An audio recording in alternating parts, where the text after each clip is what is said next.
하시죠. 영적 침체에서 벗어나려면.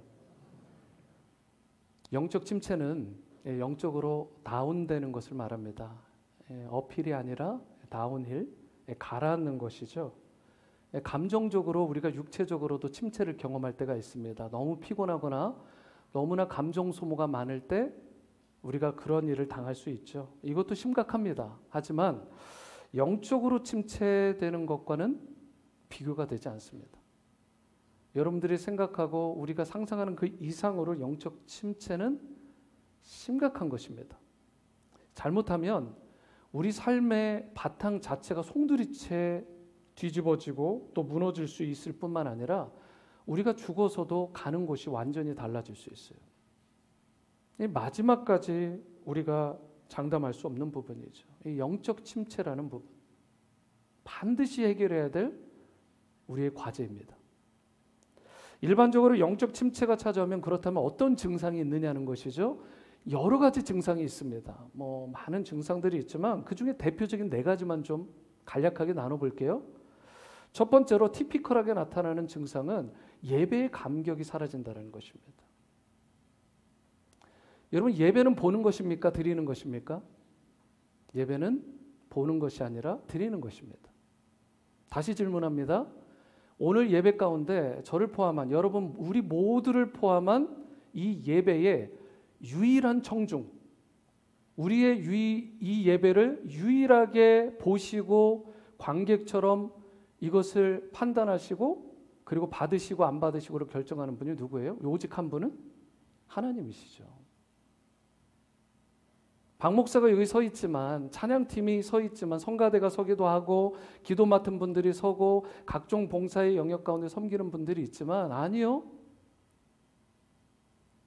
앞에 있는 사람들이 보여주고 그 회중 속에 있는 분들이 보는 사람, 이런 것이 아니라는 거 아시겠죠? 오직 유일하신 하나님만이 우리의 마음의 중심을 받으시고 우리의 예배를 보시고 판단하시고 받으시는 것입니다. 그런 의미에서 우리 예배의 유일한 관객, 유일한 청중은 하나님이십니다. 그래서 우리가 예배를 드릴 때 그 하나님을 인식하고 그 하나님께 예배를 드리는 것입니다. 월십이라는 단어 아시죠? 새가족반에서도 제가 나누지만 월십이라는 것은 worth라는 가치라는 뜻과 쉽이라, 이 드리다라는, 쉬핑이라는 말이 있잖아요. 배달하다, 배송하다, 전달하다, 드리다.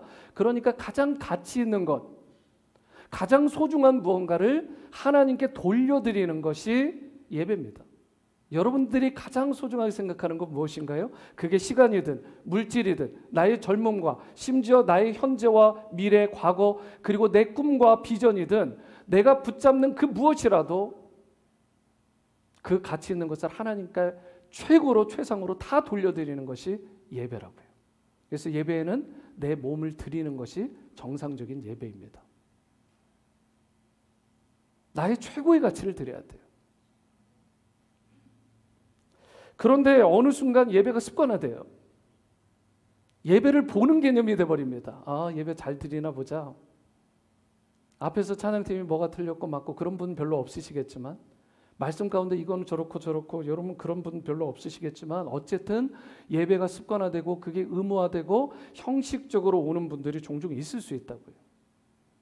그런데 이것이 영적 침체의 가장 티피컬한 증세 가운데 하나라는 것입니다. 예배에 감격이 없어요. 그래서 예배를 자꾸 보는 사람이 되는 거죠. 찬양을 해도 말씀을 들어도 감격이 없습니다. 여러 가지 벅차던 감격들이 있잖아요. 예배 가운데 임재하신 그 하나님의 그 은혜, 그 감격이 막 너무 벅차오를 때가 있었어요. 막 예배로 올 때 설레임이 있었습니다. 제가 이번에 한국에 갔었을 때 5교회 정도의 대형 교회를 방문하는데 그분들하고 약속 잡는 거 쉽지 않잖아요. 사실 몇 개월 전부터 잡아야 되고 보통 바쁜 분들이 아니죠. 대부분의 교회를 30분 전에 갔습니다. 한 사람을 만나는데도 제가 30분 전에 주차장에 주차해서, 제가 사는 곳이 인천이고 거기가 대부분 서울에 있는 교회들이니까 그러기도 했지만 미리 도착을 해가지고 그랬어요. 한 사람을 만나기 위함입니다. 그런데 천지를 창조하시고 여러분과 저를 구원하실 뿐만 아니라 장차 오셔서 우리를 심판을 하실, 우리와 천국과 지옥불로 결정하실 수 있는 그 권한을 가지신 절대자가 되시는 그분 앞에 우리가 예배를 드릴 때 어떤 마음의 자세로, 어떤 애티튜드로 내가 드리고 있는지, 사람보다 못하게 하나님을 대하고 있지는 않은지, 영적 침체의 징후입니다. 여러분, 두 번째로 다른 사람을 만나는 게 싫어져요. 사람이 귀찮아져요. 하나님 사랑, 이웃 사랑인데 하나님을 향한 예배의 감격도 그렇지만 이 사람들을 만나는 게 자꾸 싫어지는 거예요. 대화하는 자체가 부담스럽고 무심코 주고받는 말인데 자꾸 상처가 돼요. 막 아파. 쓴뿌리가 되고, 그리고 나도 어느 순간 알게 모르게 쓴뿌리를 주고 막 상처를 주기 시작하고. 왜 그래요? 내 마음의 밭이 문제입니다. 지난주에 새벽 기도를 하는데 한 성도님이 오셨어요. 저에게 그러는 거예요. 목사님 말씀은 서두와 결론까지, 본문까지 이게 쫙 일목요연하고 앞에 있던 말씀이 마지막에 정리가 되면서 나에게 너무 좋았다, 이런 이야기를 하셨어요. 제가 그랬습니다. 제 설교의 부분이 아니라 집사님의 마음밭이 좋으신 거예요. 제 진심입니다. 마음밭이 좋으면요, 말씀을 잘 받습니다.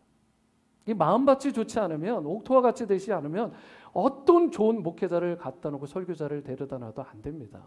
죽었다 깨어나도 안 돼. 내 마음이 병들어 버렸는데. 사람들과의 대화도 마찬가지예요. 잠깐 쉼을 갖추기 위해서, 쉼표를 찍기 위해서 멈추는 시간은 필요하지만 사람 자체가 계속 귀찮아지고 멀어진다면 여러분, 내 마음이 척박하고 황량하다라는 사인입니다. 그거는 영적 징후의 하나입니다. 세 번째로 어떤 징후가 나타나냐? 기도가 막혀요. 심각한 것입니다.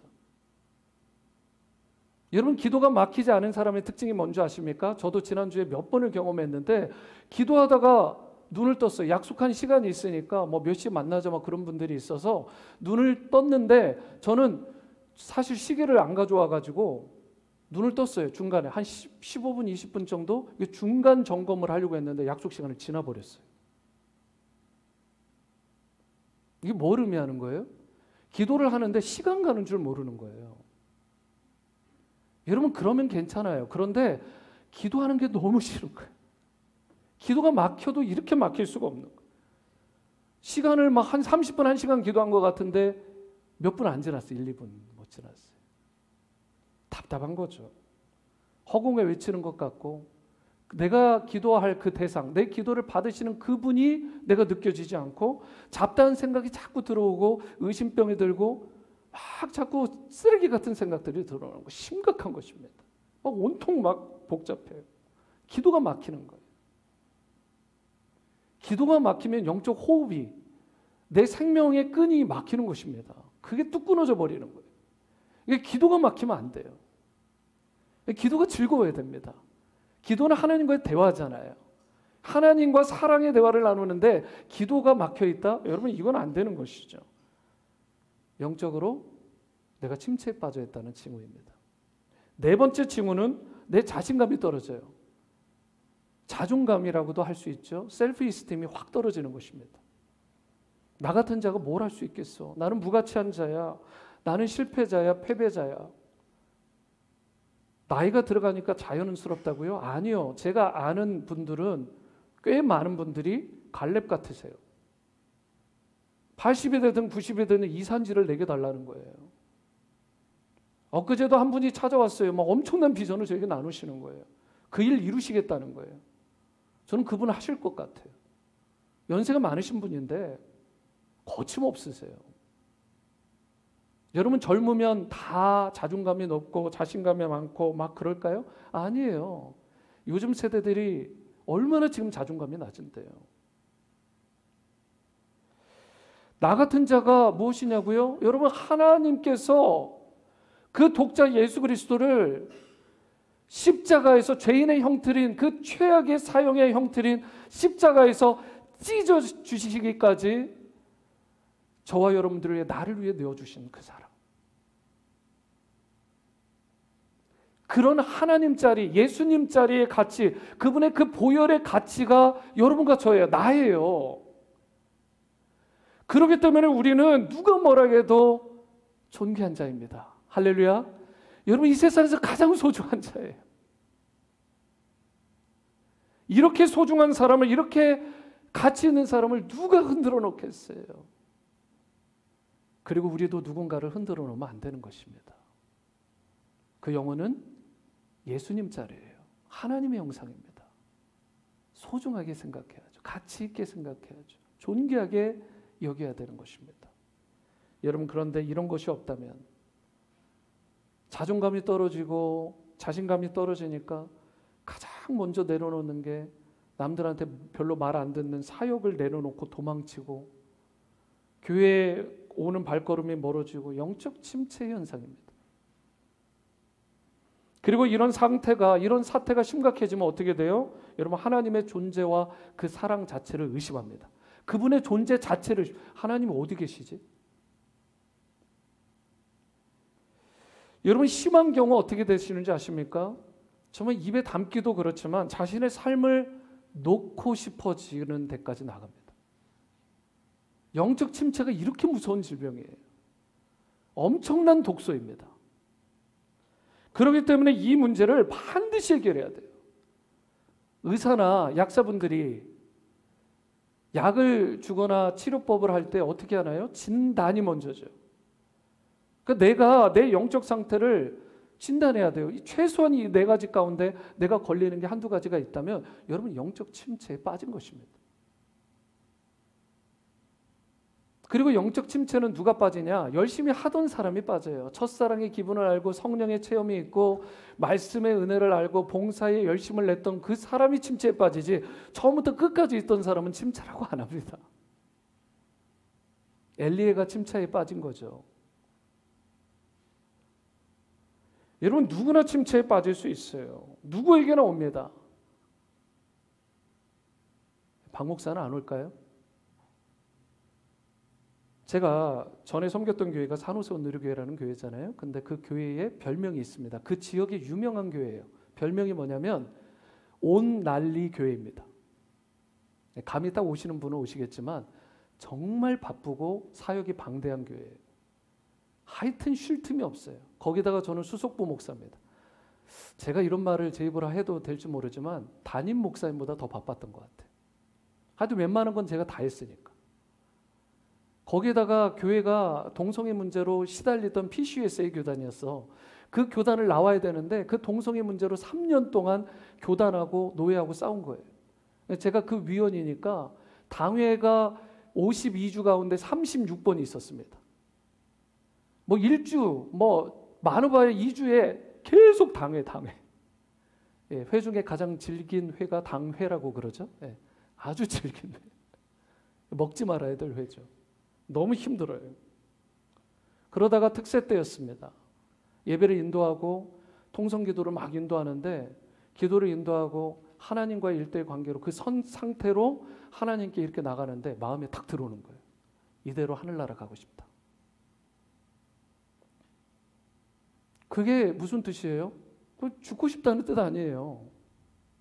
그게 물론 제가 수이사이드, 자살을 하고 싶다라는 뜻은 아니었습니다. 솔직한 마음으로. 에녹처럼 들림받았으면 좋겠다 이런 말이긴 하지만 뭐 순간 아찔하더라고요. 아, 내가 이렇게까지? 너무 지쳐있구나. 너무 힘들구나. 이 영적으로 뭔가를 퍼 올려야 될 게 있는데 채워지지 않은 상태에서 자꾸 퍼내니까 드라이 돼버린 거예요. 심각하더라고요. 여러분 어떠십니까? 누구라도 영적 침체에 빠질 수 있습니다. 여러분과 저뿐만 아니라 우리 자녀들도 영적 침체에 빠질 수 있어요. 여러분, 침체란 것이 우리 모두에게 찾아올 수 있기 때문에 이 침체가 어떤 것인가를 정확하게 진단하고 판단하고 아주 빠르고 바르게 이것을 해결해야 됩니다. 제가 만약에 그때 제대로 대처를 하지 않았으면, 바르게 조치를 안 했으면 저도 어떻게 됐을지 몰라요. 사역하기 정말 싫었을 거예요. 걱정하지 마세요. 지금은 침체 없습니다. 그 이후로 침체라는 것 크게 오지 않았어요. 뭐 작게는 오지만 빠르게 해결을 해왔어요. 감사한 거죠. 여러분, 우리가 오늘 읽은 이 말라기서의 주제를 물어보면 많은 분들이 떠올리는 단어가 있어요. 말라기서 하면 뭐가 떠오르세요? 솔직히 얘기해서 11조 아니에요? 하도 설교를 많이 들어서. 근데 여러분, 주제가 11조가 아니잖아요. 말라기의 주제는 쉽게 얘기하면 한 줄로 정리해 드릴게요. 영적 침체에 빠진 유다 민족에게 영적 각성을 촉구하는 메시지예요. 그래서 영적 침체라는 부분을 진단을 해야 말라기를 이해할 수 있는 것입니다. 그렇다면 우리가 어떻게 할 때 우리 삶을 송두리째 흔들어 놓을 수 있는, 그리고 이미 여러분들에게 데미지를 줄 수 있는 이 영적인 침체에서 내가 벗어나서 다시 회복의 인생, 하나님의 형상대로 빚어진 그 기쁨과 축복의 인생으로 우리가 살아갈 수 있을까? 남은 인생을 현재부터.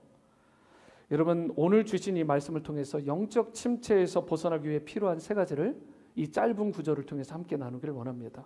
첫 번째로, 무조건적인 사랑을 깨달아야 돼요. 이게 무슨 말이냐면 하나님의 사랑은 무조건적이라는 거예요. 조건이 없어요. 하나님의 사랑은 unconditional love. 하나님이 여러분과 저를 사랑할 때 이것 때문에 저것 때문에 조건 따져가지고 사랑했으면 사랑 우리가 못 받습니다. 솔직히. 왜 그러냐면 그 예가 여기에 나와 있어요. 2절 상반절 보실까요? 여호와께서 이르시되 내가 너희를 사랑하였노라 라고 말합니다. 우리말 번역에 사랑하였노라고 하는 단어가 나오잖아요. 내가 너를 사랑했다. 사랑한다라는 이 단어가 히브리어로는 아하브라는 단어예요. 그런데 이 아하브를 히브리서 성경을 헬라어 성경으로 번역한 게 70인역입니다. 그런데 70인역으로 헬라어로 그리그로 번역할 때 아하브를 무슨 단어로 대치를 시켰냐면 아가페예요. 그 유명한 아가페. 그게 무슨 사랑이죠? 그게 무조건적인 사랑이잖아요. 그것을 가장 닮은 사랑이 부모의 자녀를 향한 사랑. 제가 보니까 박숙자 집사님이 그 아들을 향해 보여줬던 사랑이 딱 이 사랑이에요. 우리 다 이해가 안 되지만 부모의 마음인데, 어미의 마음인데 어떻게 하겠어요? 그런데 그 사랑은 조건이 없다니까요. 어떻게 자식이 나한테 뭐 해도 상관 안 해요. 나는 내 사랑으로 끊임없이 그 아들에게 주는 거예요. 내 살을 에이고 또 살점을 도려내는 그 아픔이 있어도 주고 또 주는 것이 어미의 사랑, 아비의 사랑, 부모의 사랑이잖아요. 그런데 육신의 부모도 이러할진데 우리가 놓치고 있는 것, 그래서 영적 침체에 빠지는 가장 핵심적인 것이 바로 하나님의 사랑이 사람의 사랑보다, 부모의 사랑보다 못하다라는 컨셉이 내 안에 있는 거예요. 정말 그래요, 여러분? 하나님의 사랑이 그 정도밖에 안 돼요? 부모의 사랑과 비교해도 뭐 그 정도요? 여러분, 그렇다면 이것은 신앙생활을 아직 잘 모르는 것입니다. 성경을 제대로 잘 못 받아들인 거예요. 하나님의 사랑을 제대로 맛보지 못한, 경험하지 못한 사람의 고백입니다. 하나님의 사랑이 그거밖에 안 된다고요? 하나님이 지금 이스라엘 백성에게 내가 너를 이렇게 사랑한다 라고 하니까 딱 그런 영적 침체를 경험하는 사람들의 반응이요. 뭐라고 반응했어요? 2절 중반절이요. 주께서 어떻게 우리를 사랑하셨나이까? 대드는 것입니다. 한 번도 나는 하나님의 사랑을 느낀 적이 없는데요. 당신이 나를 위해서 해준 게 뭐야? 지금 이런 애티튜드 아니에요? 그런데도 하나님은 퍼주고 또 퍼주고 나중에는 그 아들 독자 예수 그리스도까지 내어주십니다.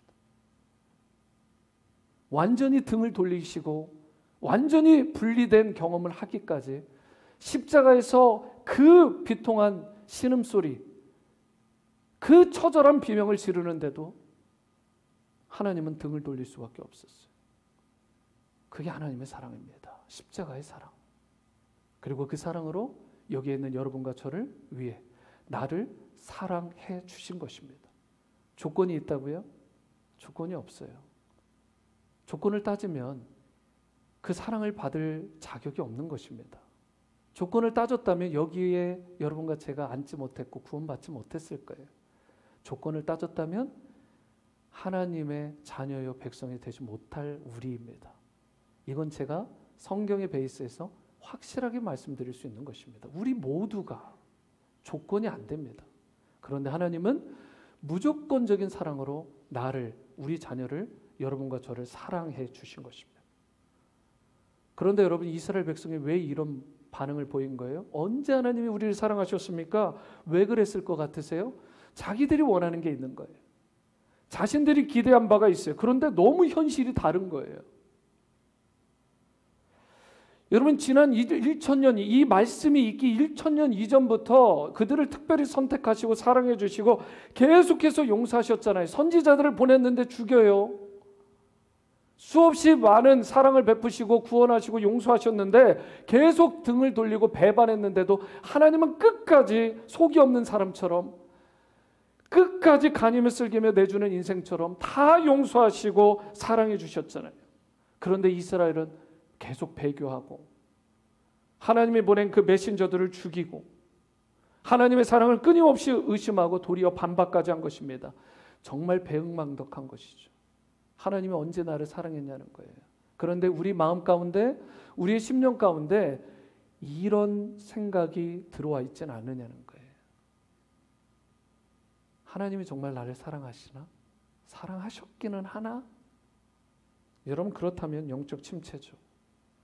이러한 이스라엘의 반백에 대해서 하나님 뭐라고 얘기하시죠? 2절 하반절 보십니다. 나 여호와가 말하노라, 에서는 야곱의 형이 아니냐? 그러나 내가 야곱을 사랑했다. 여러분, 사랑했다라는 이 말은 WBC 주석에 보시면 선택했다라는 말이라고 번역을 해놨어요. 내가 에서는 선택하지 않았고 야곱은 선택했다라는 말씀. 내가 에서는 사랑하지 않았고 내가 야곱은 사랑했어요. 여러분에게 질문합니다. 쌍둥이에요. 형인 에서가 먼저 나왔습니다. 용사 중에 용사예요. 아버지의 사랑을 받고 장자권이 있습니다. 이 아들이 귀합니까? 아니면 사기꾼이고 거짓말을 밥 먹듯이 하고 마지막에는 끔찍한 일까지 하는 야곱이 더 귀한 것 같으세요?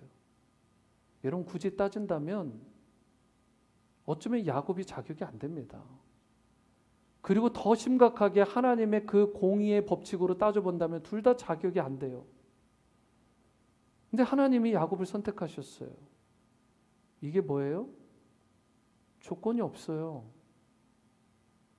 그냥 선택하신 거예요. 여러분과 제가 남들보다 뭐가 낫다고요? 그래서 그랬을까요? 아니요. 저는 제가 우리 형제들 가운데 믿지 않는 형제들도 아직 있지만 계속 기도 제목이지만 그분들보다 제가 인간적으로, 도덕적으로 착하게 살았다고 장담은 못하겠어요. 되게 착한 형제들이 많거든요. 하나님이 말씀하십니다. 내가 야곱을 선택했다. 조건이 없어요. unconditional. 무조건적으로 선택하신 거예요. 여러분, 하나님은 조건이 없는 사랑을 베풀어 주세요. 일방적이에요. 일방적. 그냥 막 찾아오셔가지고 무조건적으로 사랑해 주세요. 제가 지난주에 제 아내하고 아이들하고도 그런 이야기를 나눴습니다. 그러다가 제가 느낀 게 있어요. 뭐냐면 정말로 사랑하면 이유가 없어요. 조건이 없어요. 예를 들어서 제가 아이들이 사랑스러운데 얘가 공부를 좀 열심히 하고 잘하면 더 사랑하고 공부를 좀 못하는 수준으로 떨어지면 덜 사랑한다. 그건 부모가 아니죠. 그리고 돌아보니까 제가 그렇게 사랑하지는 않더라고요. 조건이 없더라고요. 그냥 사랑해요. 아무리 그냥 밉상이고 못된 짓을 하고 세상의 탕자처럼 살아가도요, 좀 끝까지 포기하지 않을 것 같아요. 그냥 사랑하는 거예요. unconditional love. 결코 변질되지 않고 변함없이 사랑하는 사랑. 그런데 이게 하나님의 사랑이라고요. 그렇기 때문에 그 하나님의 사랑을 여러분과 제가 바르게 인식하고 깨닫고 그 사랑을 받아들이고 고백하는 인생이 되어야 됩니다. 그분의 사랑을 받아들일 뿐만 아니라 이제 그분한테 우리의 사랑을 보여야 되죠. 하나님께 사랑을 표현해야 되죠. Love your God. 하나님을 사랑하되 내 마음을 다하고, 마태복음에는 내 목숨을 다하고 내 뜻을 다하여 주 너의 하나님을 사랑해라. 목숨이 들어가 있어요. 목숨이. 내가 가장 소중하게 여기는 그 무언가까지 하나님께 드리라는 거예요. 그리고 그것이 반영된 예배, 그것을 표현한 예배가 뭐예요? 첫 번째 실천 사항인 예배의 생명을 거는 교회라고 모토를 정한 것입니다. 오늘 예배가 하나님 앞에 최고의 내 사랑의 마음을 담아 드리는, 내 마음과 생명과 뜻을 향해 드리는 예배가 될 수 있게 되기를 바랍니다. 단 한 번의 예배를 드리라도 이것이 마지막 예배인 것처럼 하나님 앞에 최상으로 내 사랑을 담아 드려야 돼요. 그리고 그 예배를, 그 중심을 하나님이 기뻐 받으시는 것입니다. 하나님께서 나를 위해 베풀어 주신 그 무조건적인 사랑을 받은 자답게 나도 이제 하나님을 그렇게 사랑하고 무조건적으로 사랑하고 이웃들을 내 몸과 같이 무조건적으로 사랑할 수 있는 데까지 나가는 진정한 크리스찬으로 나아가서 여러분과 제가 영적 침체쯤은 우습게 딛고 일어나는 그런 기쁨과 승리의 인생 될 수 있게 되기를 주님의 이름으로 축원합니다. 두 번째로 우리가 영적 침체에서 벗어나 회복의 인생이 되려면 어떻게 해야 될까요? 사랑의 파워를 신뢰해야 돼요. 이 말은 하나님의 사랑이 단순한 개념이나 이상이 아니라는 거예요. 아이디어란 피상적인 것이 아니라는 거예요. 하나님의 사랑은 실제적인 파워가 있다. 하나님의 사랑은 실제적인 능력이 있다. 이 사실을 믿고 신뢰하라는 것입니다. 3절과 4절을 보실까요? 에서는 미워하였으며 그의 산들을 황폐하게 하였고 그의 산업을 광야의 이리들에게 넘겼느니라. 에돔은 말하기를 우리가 무너뜨림을 당하였으나 황폐된 곳을 다시 쌓으리라 하거니와 나 만군의 여호와는 이르노라. 그들은 쌓을지라도 나는 헐리라. 사람들이 그들을 일컬어 악한 지역이라 할 것이요 여호와의 영원한 진노를 받은 백성이라 할 것이며. 여기에 보시면 하나님이 그동안 유다를 못살게 굴었던 에돔을 심판하시겠다고 말씀합니다. 그런데 에돔을 어느 정도로 심판한다고 해요? 끝부분을 보실까요? 여호와의 영원한 진노를 받은 백성으로 만들어 볼 것이다. 회복 불가능한 상태로 완전히 뿌리째 뽑아버리시겠다는 거예요. 여러분 좀 심하지 않으세요? 하나님의 사랑을 생각할 때 여러분 이게 선뜻 이해가 안 돼요. 다른 족속에 비해서도 너무 심하게 하시니까. 여러분 에돔은 누구예요? 에서의 후손이잖아요. 그죠? 그런데 에서와 에돔은 같은 것입니다. 원래가. 에돔의 몸이, 이 에서의 몸이 붉었잖아요. 그래서 붉은 몸을 말하는 별칭이, 닉네임이 에돔이었어요. 그래서 에서와 에돔은 같은데 이 에서의 후손을 에도마이트, 에돔이라고 부른 거예요. 그래서 에돔이라고 불렀는데 이들이 사실 야곱의 후손인 이스라엘 백성과 무슨 관계인 거예요? 형제 관계잖아요. 그런데 사사건건 괴롭히는 거예요. 형제인데 원래 가족인데 이들을 하여튼 끔찍하게 싫어하는 거예요. 모든 일에 대해서. 성경을 보면 이 사해 동남쪽, 그러니까 이스라엘이 있고 가나안 땅이 있고 바로 오른쪽에 사해바다, 여매바다잖아요. 거기에서 남동쪽, 동남쪽 부분에 에돔이 진치고 있었어요. 세일산 부분입니다. 그런데 이스라엘 백성이 출애굽을 하고 가나안 땅으로 들어가기 위해서 북진을 할 때 이곳을 좀 지나게 해주세요 라고 정중하게 부탁을 했는데 그걸 막아버린 게 누구예요? 에돔입니다. 어떤 족속보다 강력하게 막았어요. 그래 못 돌아갔어요. 못 들어갔어요. 뺑뺑 돌아가야 돼요. 그 어려운 길을 뺑뺑 돌아가야 되는 거예요. 뿐만 아닙니다. 바벨론의 느부갓네살 왕이 남유다, 이스라엘을 무너뜨릴 때에 그때 이 남유다, 예루살렘 중심으로 한 남유다 지역을 이 바벨론 군대보다 더 먼저 가서 함락시키고 막 못된 짓을 하고 황폐하게 만들었던 족속이 누군지 아세요? 에돔입니다. 하나님이 그걸 다 기억하시겠다라고 기록되어 있어요. 여러분 얼마나 못됐습니까? 이쯤에서 얘기가 끝나면 싱겁죠. 왜 하나님이 이렇게까지 하시느냐? 여러분 이 에돔이 결국은 어디까지 들어가냐? 이 남유다로 들어가잖아요. 예루살렘을 중심으로. 그래서 이스라엘 백성들과 혼혈이 될 거 아닙니까? 그래서 섞여서 혼혈이 될 인종이 이두메인이에요. 순수혈통이 아니죠. 그리고 이두메인은 에돔에 가까워요. 그래서 이스라엘 백성을 끔찍하게 싫어해요. 그 중에 대표적인 인물이 누구냐? 킹 헤롯이에요. 여러분 이쯤 되면 감을 잡으셔야 됩니다. 킹 헤롯 대왕이 무슨 짓을 했죠? 예수님께서 태어나시는 탄생하시는 그쯤에 나이가 2살 전후로 한 모든 아이들을 다 죽였어요. 특히 남아들을. 여러분 이런 이야기 들어보신 적이 있어요? 역사 속에서 2살 정도 되는 아이들을 역사적으로 볼 때 걔네들을 학살한 역사가 있나요? 전체를 어른을 중심으로 학살한 케이스는 있지만 이건 그것도 정상이 아니지만 여러분 아이들, 그 순전한 죄 없는 아이들을 2살에 있는 아이들까지 다 죽인다. 여러분 이거는 사탄의 영이 임하지 않고서는 못하는 짓입니다. 정상적인 사람, 사이코패스도 이렇게 안 돼요. 정말 악한 영이 들어가지 않고서 사이타닉, 그러니까 이거 세이튼이나 할 수 있는 짓이에요. 실제로 메시아 그리스도의 오시는 길을 막기 위해서 아이들을 학살한 거잖아요. 결국은 킹 헤롯, 이 이두메인, 그 근원이 되는 에돔 족속은 바로 메시아 그리스도의 길을 막는, 하나님 나라의 확장을 막는 그분의 그 비전과 뜻을 막아버리는 일을 하는 것이 사탄의 앞잡이인 에도마이트였어요.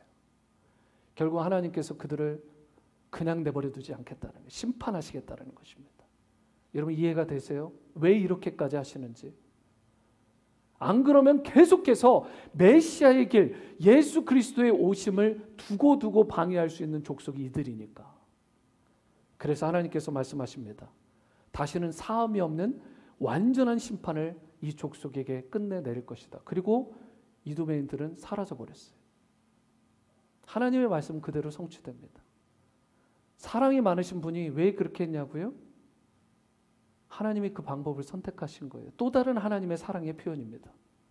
하나님의 백성 이스라엘, 하나님의 백성인 여러분과 저를 보호하시기 위해서 하나님께서 악한 영들을, 사이타닉한 그런 악한 영에 포제스된 그 사람들이 여러분과 저를 괴롭히고 주님의 피값으로 사신 이 교회를 무너뜨리려고 아주 자기적으로, 아주 계획적으로 공격해 올 때 하나님께서 그들을 그냥 두시지 않겠다라는 거예요.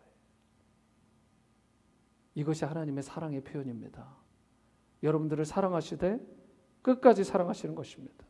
오늘 우리가 하나님의 사랑을, 그 능력을, 하나님은 말로만 그런 게 아니라 실제적인 파워로, 실제적인 그 힘으로 그분의 사랑하는 자녀와 백성이 악한 자에게 고난을 받으실 때 그들에게 직접 손을 대시는 거예요. 하나님께서 그를 직접 건져주시고 직접 보호해주시고 눈동자같이 보살펴주시고 원수를 갚아주시는 거예요. 원수 갚는 건 그러므로 우리에게 속한 것이 아니라 하나님께 속한 것임을 기억하시고, 여러분 우리는 이웃을 사랑하되 하나님께 무릎 꿇는 여러분과 제가 될 수 있게 되기를 바랍니다.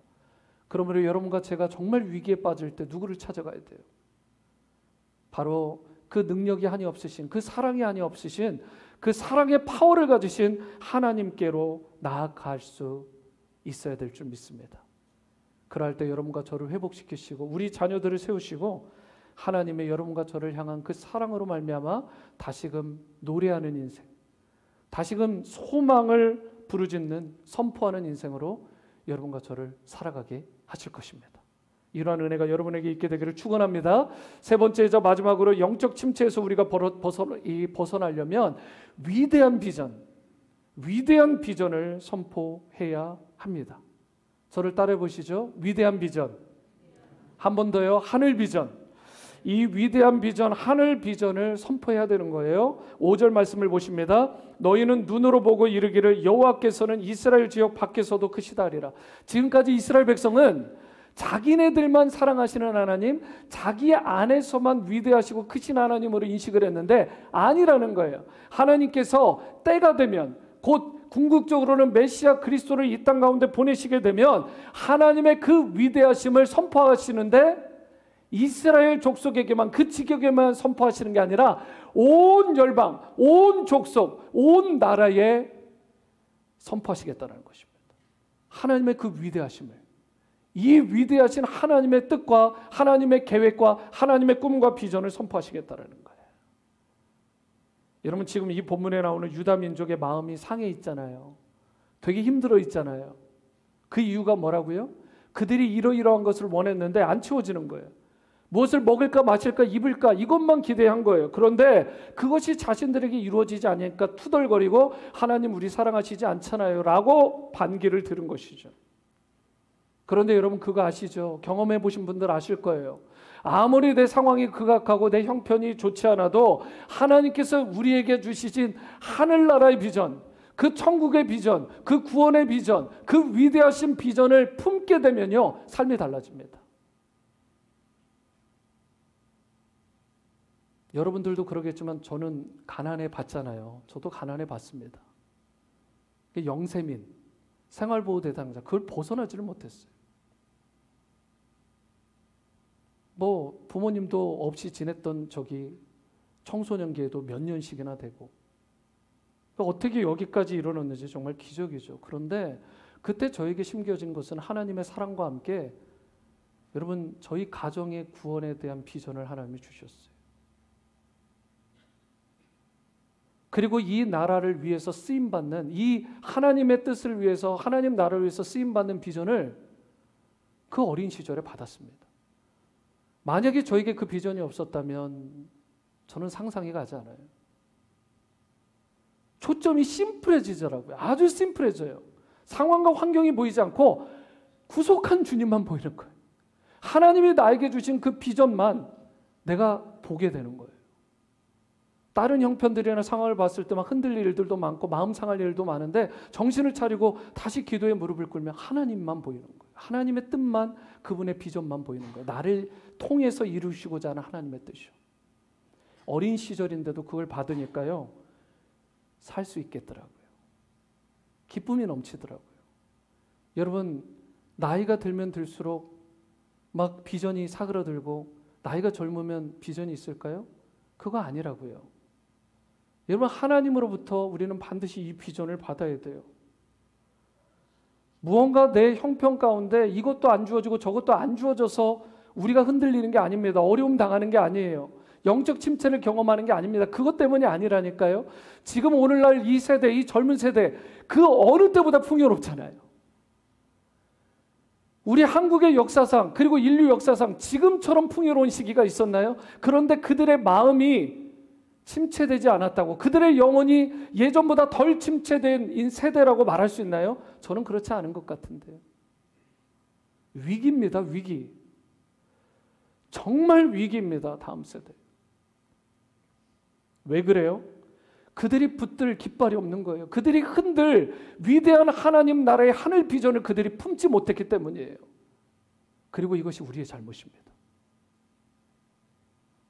내가 품지 않는데, 기존 세대 성도들이 품지 않는데 어떻게 이걸 자녀들에게 심어주겠어요?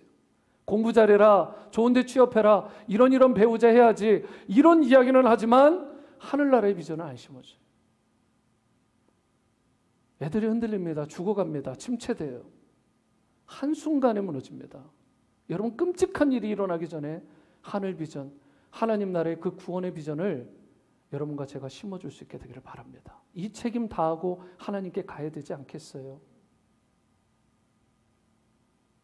여러분 그래서 위대한 말씀이 뭐예요? 요한계시록 7장 9절에서 10절 말씀 우리 다 함께 마지막 읽어볼까요? 시작. 이 일 후에 내가 보니 각 나라와 족속과 백성과 방언에서 아무도 능히 셀 수 없는 큰 무리가 나와 흰옷을 입고 손에 종려가지를 들고 보좌 앞과 어린 양 앞에 서서 큰 소리로 외쳐 이르되 구원하심이 보좌에 앉으신 우리 하나님과 어린 양에게 있도다. 할렐루야. 여러분 이 말씀이 바로 비전이라는 찬양에 나와 있는 가사잖아요. 저희 아이가 하연이죠. 첫째가 하연인데 애가 웨스타일을 다닙니다. 월요일 날은 제가 쉬는 날이니까 제 아내 차를 타고 이제 태우러 갔어요. 오고 있는데 제 아이가 갑자기 블루투스를 통해서 자기 셀폰에 있는 곡을 같이 듣는 거예요. 저하고. 이 아이는 사실 여러분들이 생각하는 것보다 한글을 잘 못합니다. 얘는 텍사스에서 태어났고 여기에 교육을 받았기 때문에 한국말 좀 하는 것 같아도 그렇지 않아요. 찬양도 마찬가지죠. 그 일부 예배에 지금 반주자를 하고 있어요. 영어 예배에. 그러니까 얘가 주로 듣는 건 다 영어 찬양이죠. 그런데 얘가 비전을 트는 거예요.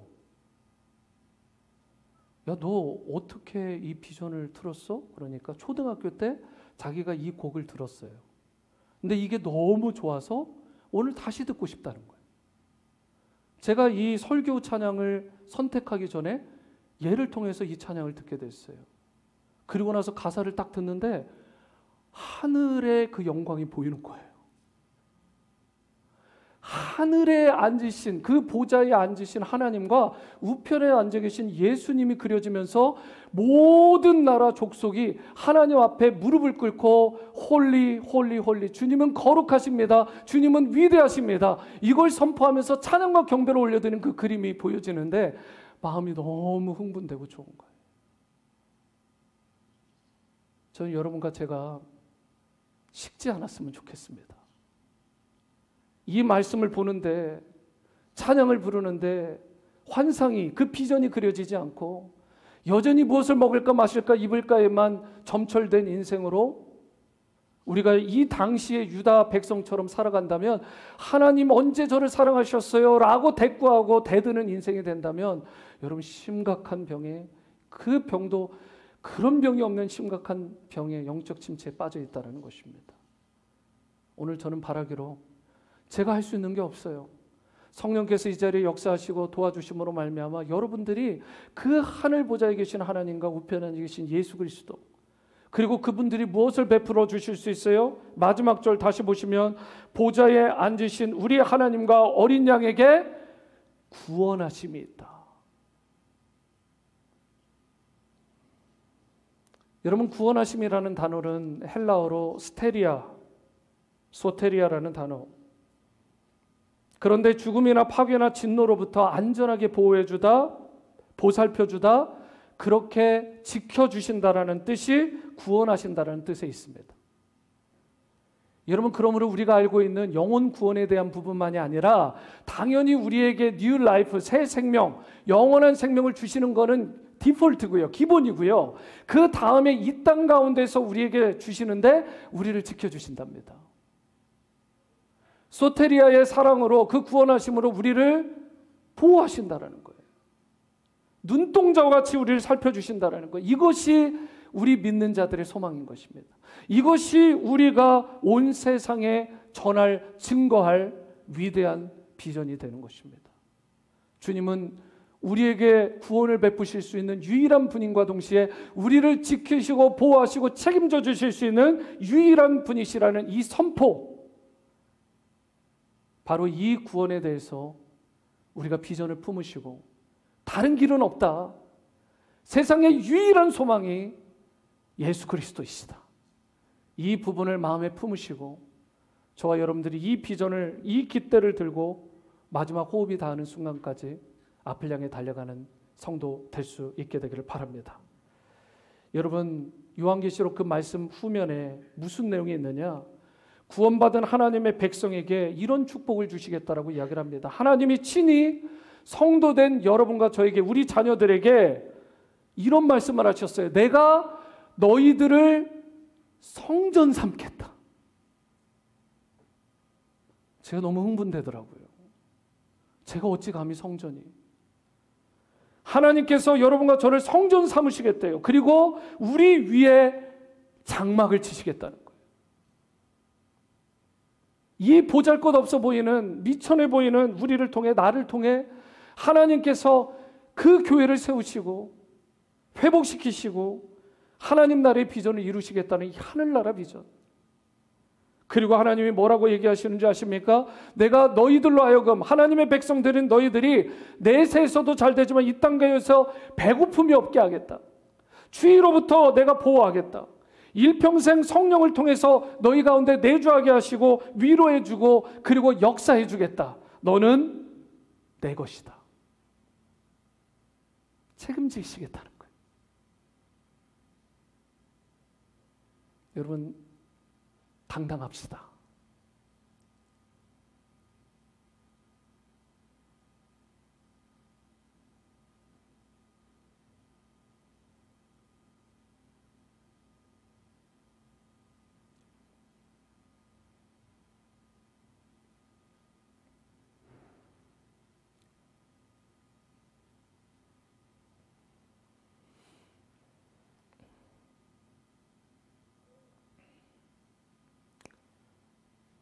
비록 힘들고 어려운 가운데 계신 분들, 하나님이 이 사랑으로 여러분을 사랑하십니다. 그리고 책임져 주시고 구원해 주십니다. 저도 여러분의 형편을 다 알 수 없지만 하나님은 여러분의 형편을 아십니다. 그리고 끝까지 일평생 여러분들에게 내세에서뿐만 아니라 이 땅에서 잘되는 복을 반드시 허락하실 것입니다. 이 복을 받아 누리시는 여러분과 저의 삶, unconditional love, 그 무조건적인 사랑으로 회복되시는 영적 침체를 벗어나 승리하시는 여러분들이 되시기를 주님의 이름으로 축원합니다.